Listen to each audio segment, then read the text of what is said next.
what if I put more effort into it? What would it look like to actually get into something bigger? I thought, okay, well, how do I make this happen?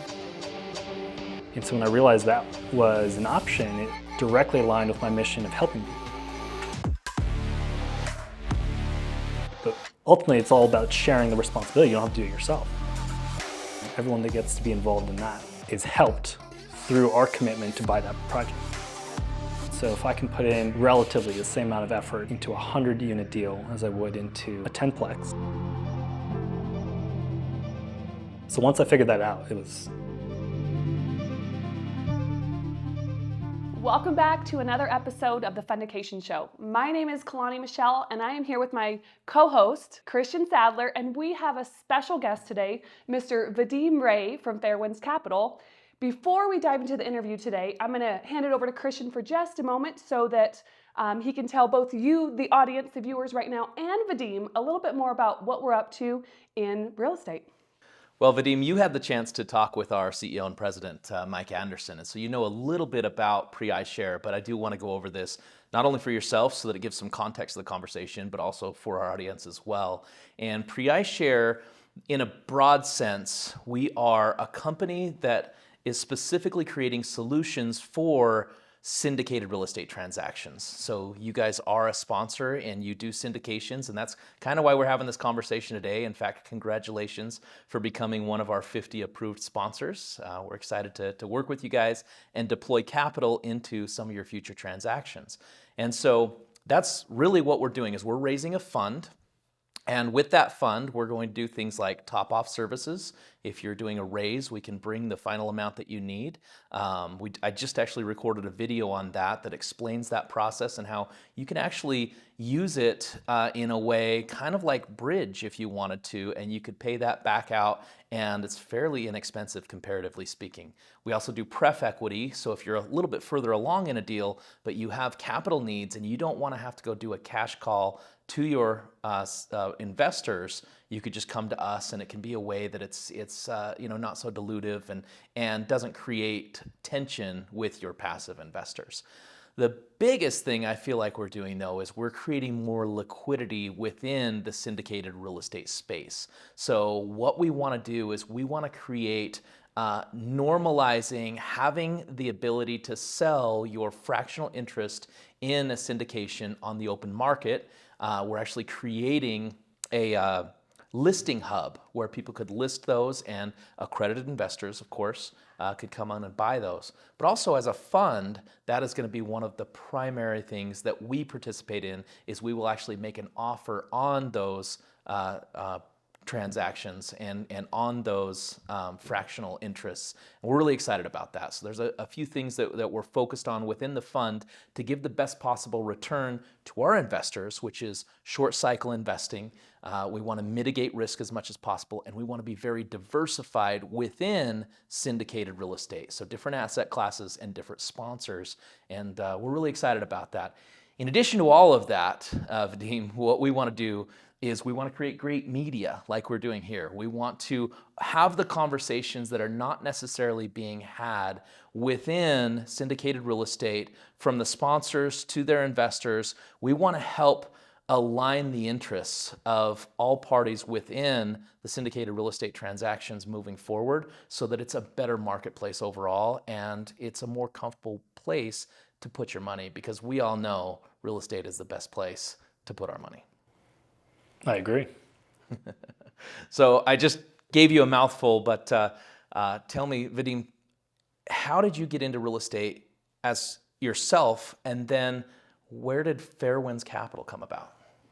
Yeah, good question. Thanks for asking that. So let's see, 8 years ago, I joined the Navy out of college, went right into the officer community, and I thought that was the path I wanted to take for 20 years. I wanted to serve and do something that was unconventional. I didn't want a 9-to-5. I didn't want a cubicle life. I wanted something that was more interesting, more flexible, and had more stories to share from it. And about three years into that, 2018, I started getting the sense that it might not quite be for me. Fast forward a little into 2019, I had already bought my first house using the VA loan, no money down. Had a lot of people say, hey, I wish I bought my first house when I first, on my first duty station, then my next duty station, just rinse and repeat. I said, well, I'm not gonna have any regrets. I'm just gonna jump right into that. And so I got my first one, no money down, actually about to sell it. And then in 2019, I had a fork in the road in terms of my Navy career. And with that, I could have stayed in the specialty I was working in, and I would have capped out about 6.5 years, gone right out. Would not have been able to transfer any of the hard skills, but all the soft skills would have transferred. And an option to go into more of an IT field, networks, communications, computers. And that one would have allowed me to stay in for 20 and would have also had direct hard skills to transfer over. So met up with a former supervisor of mine. We had run into each other, and I asked him, what do you think I should do? He asked me 2 simple questions. One, what did you want to do before you joined the Navy? I didn't know. The whole plan was just to jump in and figure it out from there. So he said, okay, I can see how this has been a bit of a challenge for you trying to figure out what to do next. What do you want to do whenever you get out? I don't know. I'm here for answers, not questions. He said, okay, well, at this point, it doesn't matter what you choose if you don't know where you're trying to go. So I spent the next 3 months really meditating on the question, what does my ideal life look like? And it all revolved around being able to do what I want, when I want, where I want, with a focus on helping people.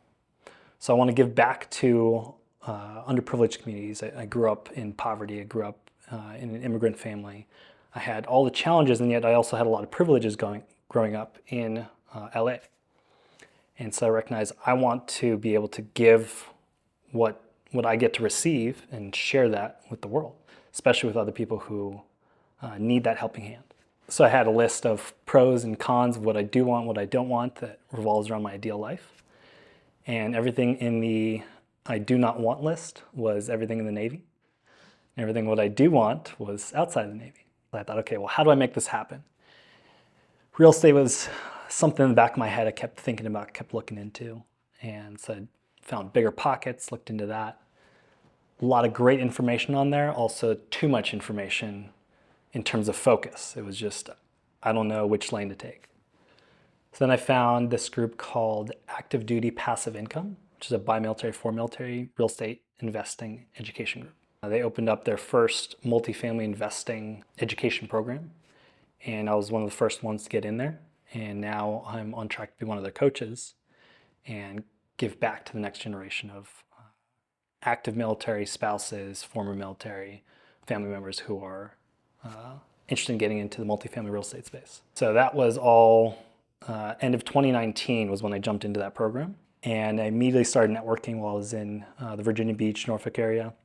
And that's where I met my partners, Corey and Jonathan. We were all active duty at the time, met through some local meetups, and did a deal together. They had already done a few deals together. I joined them for a deal. Loved how we did business together. So it was very team-oriented. It was just, hey, that's what needs to happen. Who can step up and just get it done? And a few months later started Fairwinds, and that was December of 2020. 2 or 3 months after that is when Jaspreet joined us, being a former merchant marine, close enough. We gave him a pass, and he's been an awesome addition to the family. So you guys have been together for about 2 years now. What kind of deals are you working on? We're working on a lot of deals. So our track record has mainly been with classic value-add multifamily. We got started with a portfolio of 23 units. We sold off most of that portfolio and have 8 units left in that portfolio. It's one building of studios. And since then, we've grown to, I think we're at 768 units right now. And we have many more in the pipeline. We have a lot of interesting options that are we're getting into our hands now. We've got a hotel conversion in Houston. It's a hotel foreclosure that we're converting into micro studios, and there's going to be a few 2-beds in there.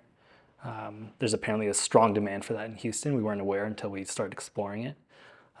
We've got a really interesting Airbnb setup, short-term rental out of Houston as well, where we're partnering with a celebrity chef to do celebrity events there, as well as anybody that wants to stay at the Airbnb can actually request that he be the private chef for whatever event you want during the stay.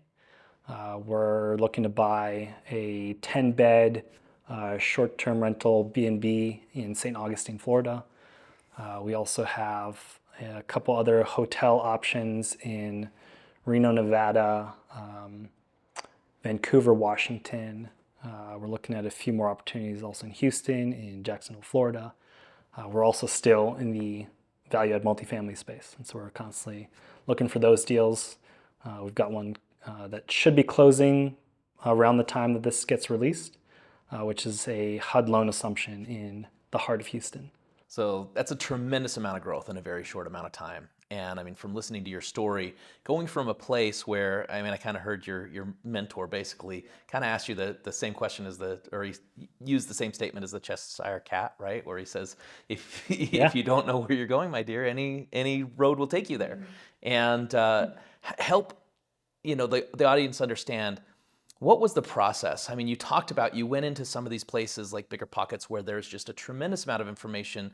How did you really narrow that down? You talked about the new education platform that you went through, but how did you narrow that down and decide that multifamily was the choice for you?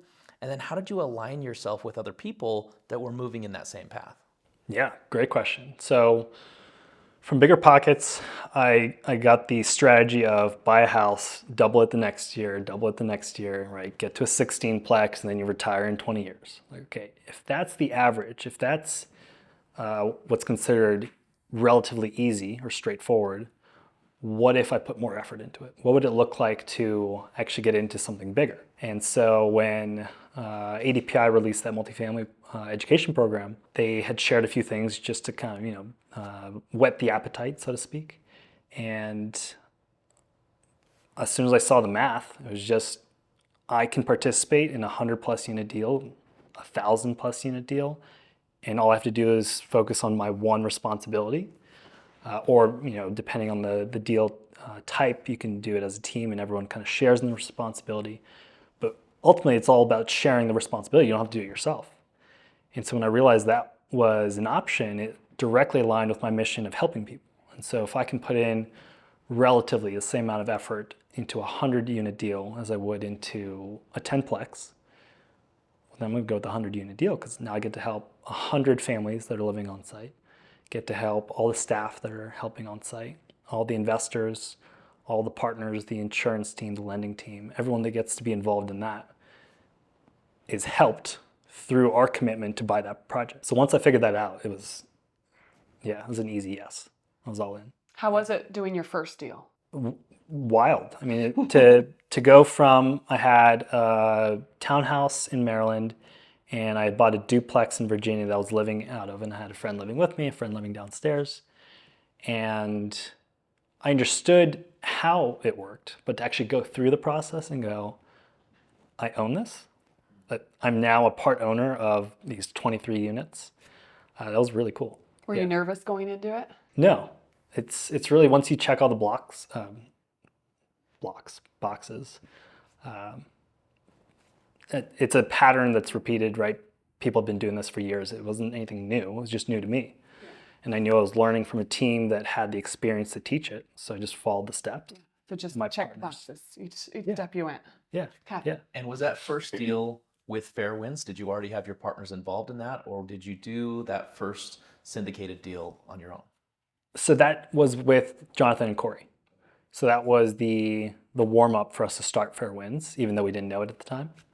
And Jonathan actually came up with the idea of, hey, why don't we do this bigger and better and for a longer time. Initially, there was some trepidation. It was like, do we really want to do bigger than this? I mean, there's challenges at every size deal. And I was all in from day one, as soon as he mentioned it, because when he and I first met, he asked what I want to get into. I said, I just want to do multifamily, 20 units and up, bare minimum. Like, you haven't even done a deal. I said, and? It's just a bigger deal, just more zeros. It's not like it's actually more effort in terms of the responsibilities. It's just, you get more people to make it happen. So we did that. As far as properties that you've taken full cycle, can you talk about how many you've done so far? Yeah, so we got to participate in a 104 unit deal in Chesapeake, Virginia. Not formally as Fairwinds, but Jonathan was on the team on the general partnership side. I was on the limited partnership side. We were pretty close with, still are pretty close with some of those GP members, one of which is actually here for the conference this week. And we got to help take that one from, I think that was bought in March of 2020 and sold January of 2022. So all of COVID, got it for a great deal and sold it for an even better deal. And then we have our smaller portfolio out of those 23 units. We sold off whatever 23 minus 8 is, 15. Sold off 15 of those within about a year, year and a half. Returned all of investor capital and then got like a 40+% IRR on that thing.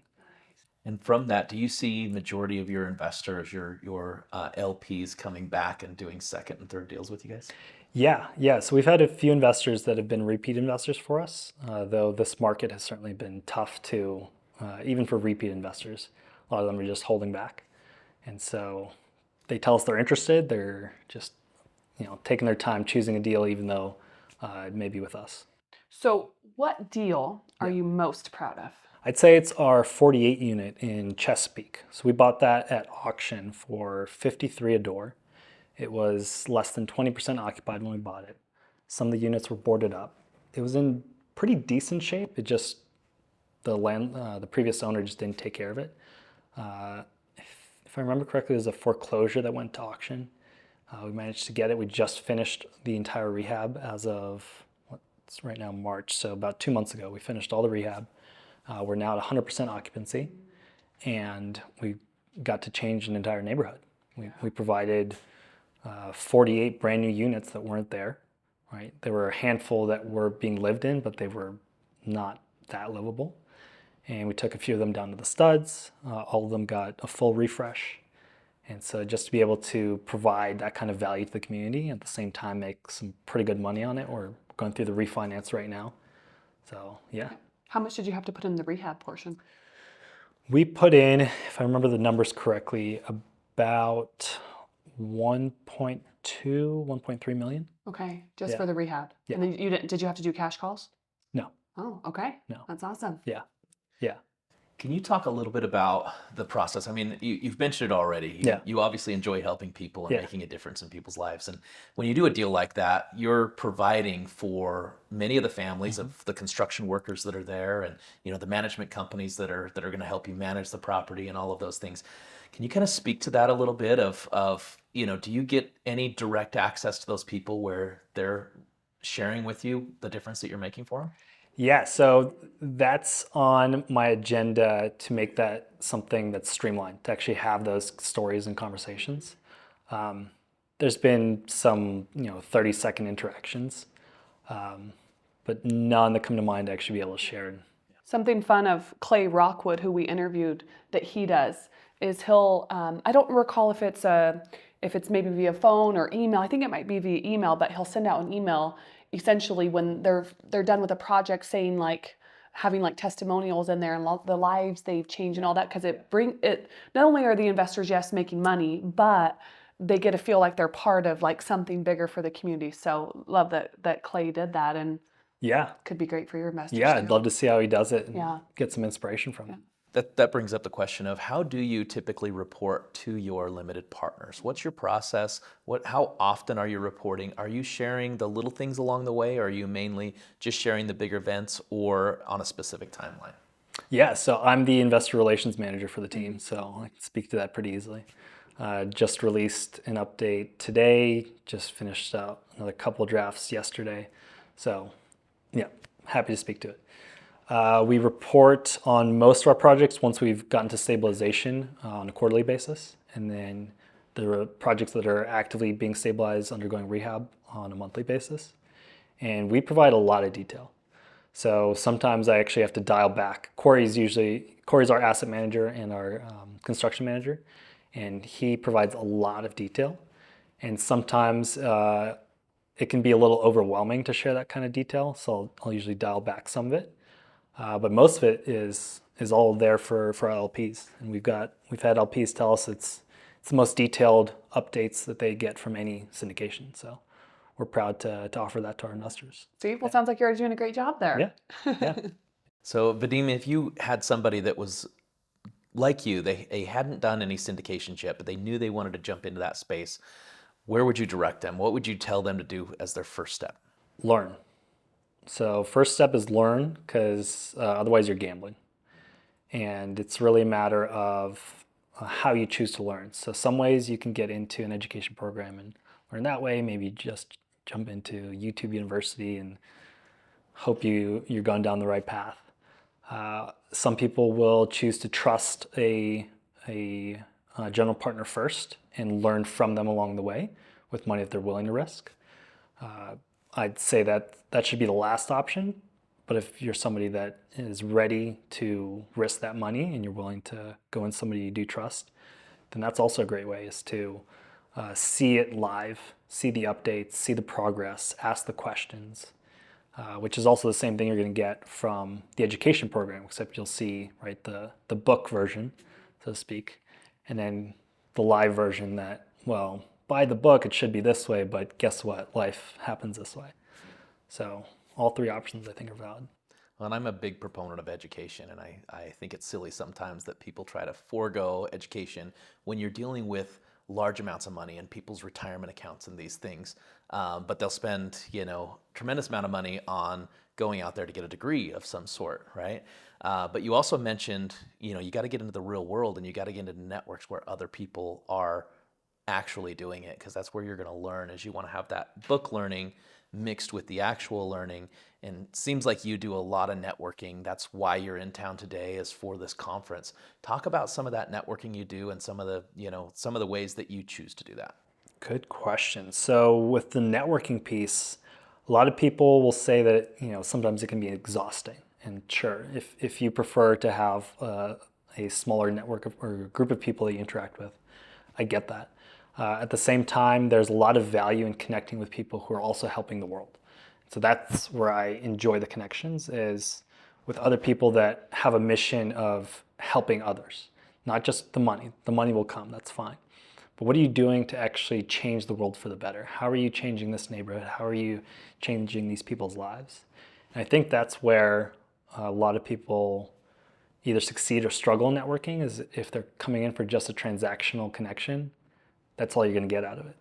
And if you come in for a long-term connection that's impactful, and it's impactful not because you're helping each other, but because you're helping each other help more people, that's where the true networking really comes into play. I imagine a lot of your audience, if you will, is people that are also attached to the military in some sort. Hey, can you talk to things that you or your partners have taken from your experience in the military and implemented into your business? Yeah. So that's a good question. So recently, Corey, being our asset manager and our construction manager, he had built out his own portfolio. I think he's give or take about 100 units in his personal portfolio, and he built that out all himself. Minus a couple properties. And within that, he just did everything out of his own head. He just built up the experience and then just had a mental checklist and would just run through that checklist.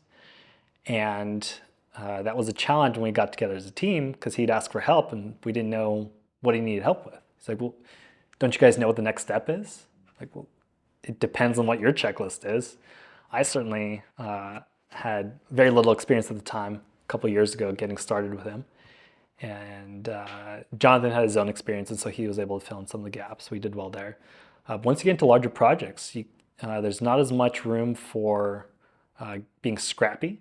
You really have to have your checklists organized and know exactly what the next step is, because if you miss that step and it delays you a week or two on a multi-million-dollar deal, people aren't going to be happy. So we've been building out our checklist over the last, I'd say, 6 months now, to really fine-tune our acquisitions process, our asset management process. A lot of lessons learned from deals over the last couple of years, where we thought, okay, this should work. okay, should, and then we have to mitigate the risk of what we think will happen, what could happen. So we've been building a lot of that out over the last 6 months or so. What's one of the biggest challenges you guys have run into within your business or a transaction? I think going from that scrappy team to the organized team, and that's also been part of the last 6 months or so, is when we first got started 2.5 years ago, we really were tag teaming. So we'd say, okay, here's what needs to get accomplished. Who's available to do this piece of the project? Who's able to talk to the lawyer? Who's able to get the inspector on site? And because we were all active duty at the time, it was easy for us to just play tag team. It's just what we do at work anyways. Once we got into our first couple larger deals, we realized, okay, this needs a lot more organization, really. We need to stick to a swim lane. And so that's what we've done over the last 6 months, is define our swim lanes better. So I'm focusing more on investor relations. Corey's focusing fully on asset management. Jonathan Jaspreet are focusing on different pieces of the acquisitions and transactions pipelines, everything from purchasing to refinancing to selling. And then together we still fill in the gaps, right? We can still tag team and say, hey, I need help with reaching out to this investor. Okay, no problem. I have a better connection with that investor. Great, I'll reach out to them. Or, hey, Jaspreet, you have a better connection with this investor. How about you reach out to them? Actually, a good story for that from just last week. Yeah, last week I was in Oakland. And Jaspreet lives out in the East Bay. And there's an investor of ours who lives in Oakland. So I met up with him. And apparently he and Jaspreet had been trying to meet up for a year. It's like, Jaspreet, come on, man. He's in your own backyard. You guys got to do this. I shouldn't have to fly in to make this connection happen. But it's fun getting to do that. And I think it's nice that the entire concepts of syndications is accessible, right? It doesn't have to be this stuffy corporate environment where you have to dress up to be presentable, and you have to be this way and you have to be that way. I met up with this investor while he was rehabbing his house. So he gave me a tour of the house, beautiful property, showed me what he's trying to do with it, walked around the neighborhood, went down to the local coffee shop, and talked about all these different opportunities we have and what he wants to get into with his wife. So went off on a tangent there, I think, but Yeah, no. It's fun to listen to you and what you've said in terms of how Fairwinds has morphed over the last 2 years, because PREIshare, we're a little over, at least I've been on board for about 13 months now, and just to see like how we have changed and morphed and how the departments have evolved and how the systems and the processes and how we thought maybe in the beginning certain things would like lead the way for us, and then as we're in it and we're doing like market interviews and we're really getting to know the industry and the needs and the struggles, and then we kind of pivot from there. So it's really fun that what you're saying, because we get it. Well, it's that mastermind effect, right? As you're getting together on a continual basis, the least likely person is the one who has the idea that's going to help in that area that you didn't realize. And so, you go down that road and it takes you into bigger and better things. And then it just keeps morphing and growing. yeah. And speaking of which, we would not be able to be where we're at today over the last 6 months or so without our assistants. We have a virtual assistant from the Philippines. Actually just got to meet her last week in Oakland, Eve, and a friend of mine who's now part of the team, Brianna. The two of them have been phenomenal. They are people who love admin. I don't. The rest of the team doesn't. We know it's necessary. So we're grateful to have them helping us out with a lot of the behind-the-scenes paperwork and organization, and just making sure we're getting as streamlined as possible. Kalani happens to be our admin expert, and she also has some assistants that we are truly grateful for, and just having them help lead the calls and move things forward. Yeah, I'm very systems oriented. Have you heard of the Wealth Dynamics personality quiz? It's essentially you take it and it tells you your way of making money like as a profession, and so mine was very systems oriented. So I either build systems or take apart existing systems and rebuild them to be better. So Yeah. yeah, that's kind of operations is kind of my jam. Yeah. I love that. Yeah, I have a deep appreciation for operations. I have a deep appreciation for systems. I prefer the human systems approach of going, you're really good at this, I'm going to put you here. You're really good at this, I'm going to put you here. Don't forget to talk to each other, and let's make magic happen. It's the who, not the what. Didn't you say that? Who not how. Oh, who, not how. There we go. Great book. Yeah. So what does the big picture look like for Fairwinds? Good question. We've been talking about that a lot, which is good. It's a regular question for us because when we got started, it was one answer, and then it's morphed a little bit, and now it's kind of the same answer, but with some age on it and some seasoning. Big picture, we want to have $1 billion under management with a more focused mission of helping 1 million people. So we want to be able to help 1 million families through our properties have better lives. And it's one thing, I think, to hit on that aspect of Maslow's hierarchy of just, okay, you have a safe place to live. Then what do you do with that safe place? And so one of the ideas I have, it's still infantile in its development, is providing life coaching, financial coaching, nutrition coaching, all sorts of coaching on site for our residents because, humans are lazy, and once we're home, we want to stay home. And so if we can provide those options on site and have that maybe be something that's accessible weekly, maybe monthly, quarterly, and then it's on them to actually do something with it. Right? We can't force anybody to do better. But if we make it easier to do better, well, now we get to help that many more people and those businesses, those coaches that get to come in and participate. And so it ends up being a beautifully collaborative environment that is more than just a safe place to live. It's really a place to thrive and to make lasting change in the community and within those families for generations to come. What's your biggest hurdle right now or challenge that in business that you're trying to figure out how to overcome? Money. Money? Yeah. How to get more of it? Yeah. Okay. Is that what we're here to talk about? That's what we're here. Yeah. Okay. So as far as PREIshare services between the top off, the pref equity, or liquidity for your passive investors, what do you feel like is going to move the needle the most for you guys? I'd say that answer changes per deal and per market. If you had asked us 2-3 years ago, it would have been, well, we've never raised this much money before, so anything will count. Then it turned into the initial COVID market where nobody knew what was going on. Some people were gung-ho, some people weren't. So top off would have been great. And then right now, in a way, it's probably a combination of two, of liquidity for some more investors who just want to pull back. And then at the same time, filling in the gap for those investors that don't want to come in, don't want to come back in just yet. That's the trend we've seen so far.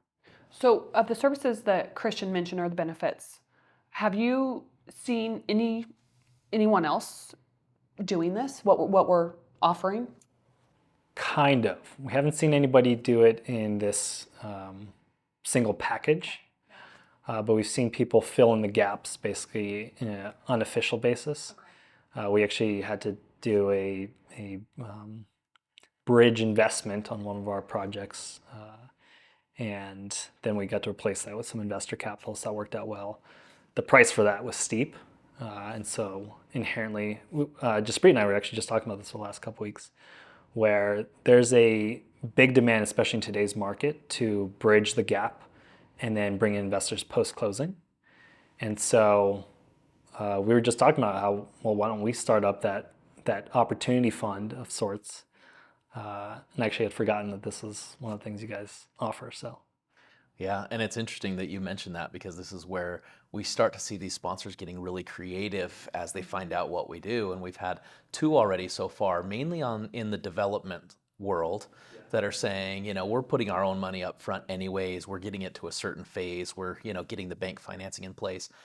they would love to bring us in and as a top off, more like bridge, like you're saying, so that they can get the deal closed, maybe even negotiate a better price in the process, and then do their raise after the fact and backfill us out and just keep the deal moving forward. So it sounds like you guys are thinking down the same line with multifamily and some of the stuff that you're doing. Yeah, yeah. Last week, in the span of 2 days, I had this exact same conversation. One of our mentors out of Sacramento area, he's been in real estate for 20, 30 years. His family's been in the business. They also have a very charitable mission within everything they do. And they do this really odd thing, low risk developments in California. And I mentioned this to somebody that said, those words don't go together. I don't understand. I said, well, it's a thing. He's been doing it for 20 years, and he and his partner. And that mentor I had actually mentioned to us recently, he said, our challenge is having enough upfront money to get these deals stacked one behind the other. We can do it. We have the time, we have the expertise. We just don't have the liquidity to go deal after deal after deal. And so they had asked if we could bring investors to basically the GP side, right? Everything you just described, fund the initial phase, recycle the money within 6 to 12 months, and then bring in investors on the back end if there's not enough equity at that point, or at that point maybe a sale. And so it's really just that slightly risky 6 to 12 month piece of capital, but when the team has the track record, has the right mission, the aligned values, it just takes a more sophisticated investor to get into that, and here we are. Well, so we'll make sure that you get this as well, but if you are in the audience and you're watching this and you want to see the video we made about how Top Off Services work and could work for you as a sponsor, we'll make sure we put that in the description. Yeah. So tell us a little bit about what you have upcoming in terms of deals. You have active raises right now, correct? Yeah. Okay, let's hear Yeah, a little bit we of have a handful. A handful of those are 506Bs, a mix of those short-term rental properties I'd mentioned. We have a HUD loan assumption in Houston, 227 unit, Class A, 2003 build. Beautiful property, just could use a little more upgrading to bring it to market. And that's at a 2.5 or 2 3/4 interest rate. So it's a beautiful assumption. It just means that there's a lot of capital to raise up front on it. And the team on that, the lead team on that is QC Capital. They're fantastic out of Charlotte, North Carolina. And they've been a pleasure to work with. KP on the team is somebody we know well, Ian Jurich. He's very fantastic to work with. Provides a lot of that. That's what he's kind of done unofficially in some deals where he'll provide, some of the EMD up front and some of the risk capital up front to get the deal to closing, and then backfill from the raise and do well with that. Still leave some money in the deal, and we're doing that with them in Houston. That's in the heart of the city, and right next to the Houston Medical Center, and just on the other side of Rice University. There's a few brand new developments that are coming up around that are way out there in terms of price, and so we're able to close in that gap, and the current market already shows that gap, so we're excited about that one. Yeah, I think we're in the perfect storm for transactions like this where somebody had bought them at the low interest rate and now that can be assumed, but of course you have to make up for all that equity that they've gained over the period of time. And so, if somebody is smart enough to put those together, I think there's a lot of deals out there like that. Absolutely. Absolutely. Yeah. Filling in that gap and then either, holding it for 12 months or backfilling it or refinancing, whatever. Any other transactions that you'd like to talk about that you currently have in the works? Yeah, I'm thinking about which ones and how many details I can share. Well, and while you're talking about that, let's just mention that if somebody's doing a 506C, if you guys are doing a 506C, then you can talk openly about it. And basically anybody who is an accredited investor and meets those guidelines can participate in your deal. If you're doing a 506B or a different type of offering, then it's typically going to be people that are already in your network. And so you might be able to talk, about what you're doing as a group, but you got to be careful in the fact that you're not making an offer to the general public. but it sounds like a lot of your deals, you're moving toward the 506C model for the most part. Is that accurate? That's been the case for most of our recent deals. At the same time, we've been finding some good performance with these smaller deals, like this Houston short-term rental property, where we're arbitraging the lease, and we're able to connect the celebrity chef, and we're about to start hosting. I think our first event should be in about a month, and so that'll be exciting to actually be able to talk about, but can't talk about it just yet. Just the nature of the celebrity chef in question and his clientele. They want to keep everything under wraps until they're able to. They control the marketing there. That 10-unit B&B in St. Augustine is pretty sweet, 506B. Should also be pretty close to closed by the time this is released. Some smaller deals, we're looking at buying up a few more properties in Virginia Beach, Norfolk area that are 20 to 80 units. A little smaller, on the smaller side of a syndication, but still available as a 506B. So why move from 506B to 506Cs? And do you think the future for Fairwinds will lean more toward 506Cs? I love this question because I asked this when I first got started in syndications, and my mentor that taught the program at the time said, well, depending on who you ask, you're going to get about 10 different answers. And it's really just dependent on your investor base and the kind of deal it is, and whether you want it to be broadcast or whether you want it to be, something behind the scenes. And I think it just depends on the deal. I mean, a lot of the deals right now we're finding in this market, it's easier to do a 506C and just broadcast the deal and get investors that way. At the same time, we want to take care of our existing investors. We want to take care, especially of our existing non-accredited investors. And that's part of our mission as well, is to take care of the little guys, so to speak, right? We're all there. We all got started there. And so we also want to do 506Bs to take care of them and then bring them up into 506Cs by helping them become accredited investors. So yeah, it depends on the market, on the kind of deal, on what our investors want at the time. And all that is, it ebbs and flows and creates its own identity. It sounds like you guys have been running a fairly lean company. How are you marketing for your 506C offerings? We have a marketing team for that. Yeah, so we have a marketing partner who has been phenomenal, and they run all of our marketing campaigns on LinkedIn, on Facebook. They run a couple Facebook groups for us. We've talked about doing like commercials and on TV, radio shows, stuff like that. We haven't gone down that path just yet. Are you doing paid and organic, or one or the other on social? Yeah, both. Both? Okay. So Vadim, if people want to get a hold of you and your team, they want to get to know you more, what are the best ways for them to find you and participate in everything that you're putting out there? It sounds like you're putting some good content out there as well. Yeah, if you want to follow me, follow my Instagram, and that I'm sure will be in the show notes. I'm somewhere new just about every week, so if you want to come meet me out somewhere, Utah this week, Denver next week, DC the week after, and then. If you want to follow the team, we're also on LinkedIn, on Instagram, on Facebook, and we also have our website, which I'm sure all that will be in the show notes. Okay, a question before we go. And I meant to actually ask you this earlier. I forgot about it. Are you traveling this much because you're going to conference and you're speaking at conferences, or you're going to as an attendee to meet people? Because I know that played back into Christian's networking question. Is that kind of why you're traveling so much? It's a bit of one and a bit of the other. Okay, so both. Is it business or is it pleasure? It's yes. It's all. Yeah. It's all the same. Yeah. I love traveling, and so I get to combine. Yeah.